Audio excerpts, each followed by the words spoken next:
vizingiti vya dunia yenye mawimbi yasiyokoma. Moyo wa mwanadamu hujaribiwa kwa mizani isiyoonekana, katika mapito ya dunia yenye giza linalotanda.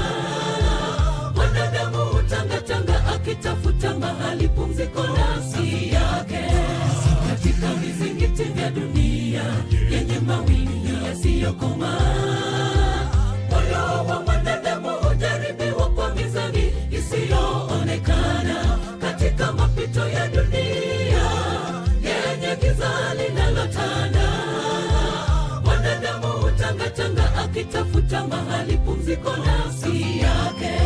Nuru ile imeficha katika pazia ya majonzi, funua uso wako moyoni pa waliochoka na kulemewa katika giza, tuone alfajiri ya neema yako.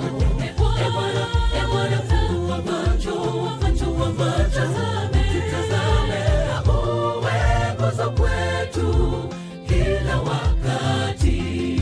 Nuru ile imeficha katika pazia ya majonzi, funua uso wako moyoni pa waliochoka na kulemewa katika giza,